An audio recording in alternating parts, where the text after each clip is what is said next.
Good morning to you and welcome back. Senator Elizabeth Warren says she'll reveal her plan to pay for Medicare for all soon. The 2020 Democrat has been criticized for weeks for he didn't even understand what he was doing. This is a really delicate time between now and next November. The former vice president also suggested President Trump could lead to the end of course, NATO. So there you have it, Rob. All right, Jill, thanks. Democrats rallying behind Tulsi Gabbard in the 2020 candidates' clash with Hilary Clinton.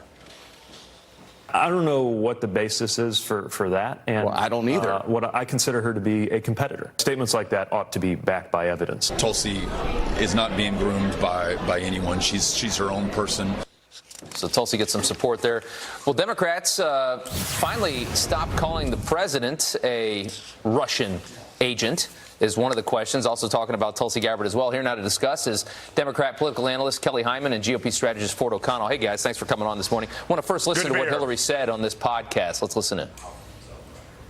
She's a favorite of the Russians. They have a bunch of sites and bots and other ways of supporting her so far.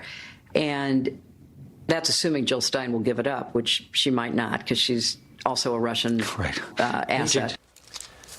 Okay, Kelly, my first question is Hillary Clinton alleging that Tulsi Gabbard is working with the Russians, or are they just saying, is she just saying that the Russians are favoring Tulsi Gabbard?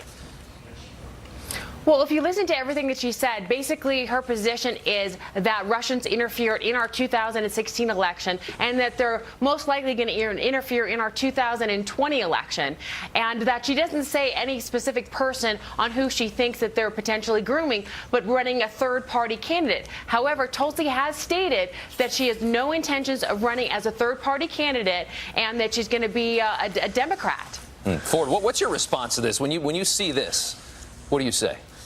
Well, I say that Hillary Clinton just cannot get over the 2016 election. She's seeing Russians literally everywhere, including in her own party. And it's beyond irresponsible to call Tulsi Gabbard a Russian asset. She's a decorated military vet and a sitting congressman. But what it shows to voters, now that Trump is not the target, it shows you the lengths at which the Democratic establishment will go to destroy a political opponent. To them, it's a game, but it's actually destroying America and our faith in the political system. And shame on them, because essentially Hillary Clinton invented the Russian hoax, and essentially Mueller dismissed it, and she was never held accountable for it, and now she's able to do it to anyone she wants. Let's listen to Tulsi going back at Hillary Clinton.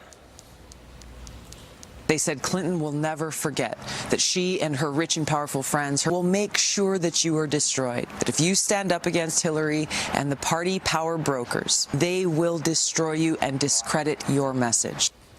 Kelly, respond to Tulsi's response for us. You know, I think that's a very powerful message. Yeah. You know, she is someone that served our country and has fought for our country, and there's no evidence that she is a Russian agent. So we'll have to see what the voters make a determination on who they want as their Democratic candidate. Ford, I mean, Kelly, this split is ugly for Democrats, isn't it, Ford? I mean, it doesn't make them look good.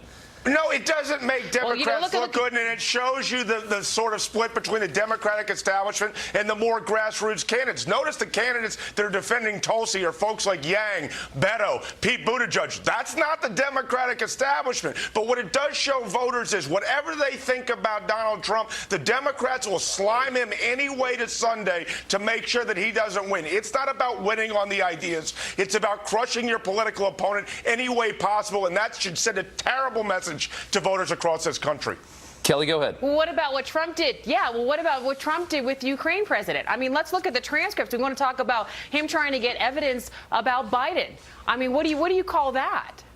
The transcript basically showed that there was no quid pro quo. There was no discussion of military aid. And when he said, I have a favor for you, that had nothing to do with military aid. And it was not about Biden. It was the Ukrainians that brought up Biden. You want to stick him again. And let me tell you something else about Trump. He's provided more aid to the Ukrainians than Barack Obama, and he's no Russian asset, and Mueller dismissed the whole idea. So keep sliming Trump. He's going to win re-election. All right. Okay, we're gonna end it there because we've now spun off into Donald Trump land, which I thought would probably happen. Guys, thank you so much for talking about Tulsi and Hillary this morning. We do appreciate it. All right. Thank you. Okay. Thanks.